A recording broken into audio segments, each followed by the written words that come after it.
ലോക ചാപ്റ്റർ 1 ചന്ദ്ര തമിഴിൽ പുതിയ തരംഗം സൃഷ്ടിക്കുകയാണ്. ലോക തമിഴ്നാട് തൂക്കിയടി തന്നെയാണ് ഇപ്പോൾ നടക്കുന്നത്. ഈ വാരത്തിലേക്ക് കടന്നപ്പോൾ സിനിമയുടെ കളക്ഷൻ വീണ്ടും വർദ്ധിക്കുന്നു. വർക്കിംഗ് ഡേയ്സിൽ പോലും സിനിമയുടെ കളക്ഷൻ കൂടുന്ന കാര്യങ്ങളാണ്. തിങ്കളാഴ്ചത്തേക്കാൾ കൂടുതൽ കളക്ഷൻ ചൊവ്വാഴ്ച വരികയും ചൊവ്വാഴ്ചത്തേക്കാൾ കൂടുതൽ കളക്ഷൻ ബുധനാഴ്ച വരികയും ചെയ്യുന്നു. വ്യാഴാഴ്ചത്തേക്ക് അഡ്വാൻസ് ബുക്കിങ്ങും മികച്ച രീതിയിൽ പോകുന്നു. അതായത് സിനിമ തീ പിടിക്കുന്ന പോലെ അതെ തമിഴ്നാടും സിനിമ വല്ലാതെ ഏറ്റെടുക്കുന്നുവെന്ന് പറയാം. ഇതിനോടകം തന്നെ തമിഴ്നാട്ടിൽ നിന്ന് 20 കോടിയോളമാണ് സിനിമ നേടിയിരിക്കുന്നത്. തമിഴും മലയാളം വെർഷനും കൂടെ ചേർത്തിട്ടാണ് ഈ ഒരു കളക്ഷൻ നേടിയിരിക്കുന്നത്. എന്താണെങ്കിലും ബോക്സ് ഓഫീസിലും ഭ്രാന്ത് പിടിച്ചോ എന്ന് ചോദിക്കേണ്ടി വരും. കാരണം 20 ദിവസങ്ങൾ പിന്നിടുമ്പോൾ ഒരു സിനിമയ്ക്ക് കളക്ഷൻ കൂടുക എന്ന് പറയുന്നത് അത്ഭുതം തന്നെയാണ്. മലയാളത്തിലല്ല അന്യഭാഷയിൽ പോയിട്ട് കൂടുമ്പോൾ അത് വല്ലപ്പോഴുമൊക്കെ സംഭവിക്കുന്ന കാര്യങ്ങൾ മാത്രമാണ്. ഇന്ന് ലോക ചാപ്റ്റർ 1 ചന്ദ്ര ആ രീതിയിലേക്കുള്ള പോക്കാണ്. വരുന്ന ശനി ഞായർ ദിനങ്ങളിൽ സിനിമ തമിഴ്നാട്ടിൽ നിന്ന് 1.5 കോടിക്ക് മുകളിൽ അല്ലെങ്കിൽ ഓരോ ദിവസവും 1 കോടിക്ക് മുകളിലേക്ക് നേടുമെന്നുള്ള ആ ഒരു റിപ്പോർട്ടുകൾ തന്നെയാണ് അനലിസ്റ്റുകൾ പുറത്തുവിടുന്നത്. ലോകമെമ്പാടും ലോക തരംഗം സൃഷ്ടിച്ചുകൊണ്ട് മുന്നോട്ട് പോവുകയാണ്. ഓസ്ട്രേലിയയിൽ $1 മില്യൺ തൂക്കിയപ്പോൾ നോർത്ത് അമേരിക്കയിൽ $2 മില്യൺ കഴിഞ്ഞിരിക്കുന്നു. ചെക്ക് റിപ്പബ്ലിക്കിൽ ഹിന്ദി വെർഷൻ്റെ വലിയ റിലീസ് എത്തുന്നു. ഹിന്ദിയിലും സിനിമ ആ തരംഗമായി മാറുകയാണ്. 4 കോടിയും കടന്ന് 4.25 കോടിയിലേക്ക് എത്തുന്നു.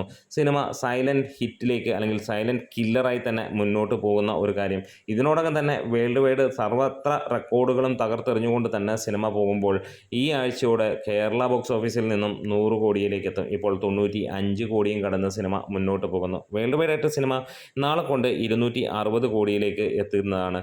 ഇനിയും 40 കോടിയാണ് 300 കോടി എന്നുള്ള ആ ഒരു മൈൽ സ്റ്റോണിലേക്ക് എത്താൻ. എന്തായാലും ഇന്ന് ഒരു രക്ഷയുമില്ലാത്ത ലെവലിലാണ് ലോകയുടെ പോക്ക്. പല വിദേശ രാജ്യങ്ങളിലെയും കളക്ഷൻ റിപ്പോർട്ടുകൾ ഇനിയും വരാനിരിക്കുന്നു എന്നുള്ളത് തന്നെയാണ്. എന്തായാലും എല്ലാ സ്ഥലങ്ങളിലും മികച്ച രീതിയിൽ തന്നെ പോകുന്നു. പല സ്ഥലങ്ങളിലും മികച്ച ഹോൾഡ് തന്നെ നിൽക്കുന്നു. UAE GCC രാജ്യങ്ങളിൽ നിന്ന് 10 മില്യൺ അടിക്കുന്നത് നമ്മൾ നോക്കിയിരിക്കണം. ഇപ്പോൾ 8 മില്യൺ കഴിഞ്ഞിരിക്കുന്ന നമുക്ക് കാണാനും കഴിയുന്നു. എന്തായാലും ഭീകരമായിട്ടുള്ള ഒരു കളക്ഷനും കാര്യങ്ങളുമായി സിനിമ കുതിച്ചു പോകുമ്പോൾ അക്ഷരാർത്ഥത്തിൽ ഞെട്ടിക്കുകയാണ് സിനിമ ചെയ്തുകൊണ്ടിരിക്കുന്നത്. തമിഴ്നാട് ബോക്സ് ഓഫീസിനെ തരംഗമാക്കുന്നു എന്നുള്ള വാർത്ത തന്നെ. അതെ, ലോക ആ റേഞ്ചിലേക്ക് പോകുമ്പോൾ ഒരു കാര്യം ഉറപ്പിക്കാം, ഇത് ഒരു മലയാളത്തിൽ വല്ലപ്പോഴും സംഭവിക്കുന്ന അല്ലെങ്കിൽ ഇന്ത്യൻ സിനിമയിൽ വല്ലപ്പോഴും സംഭവിക്കുന്ന ഒരു കാര്യമെന്ന് തന്നെ പറയാം.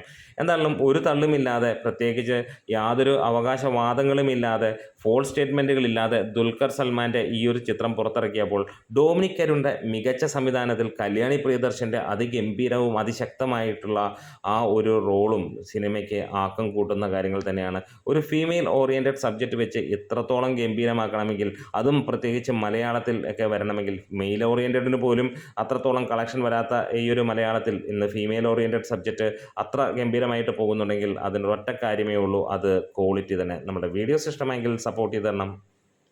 Great medias.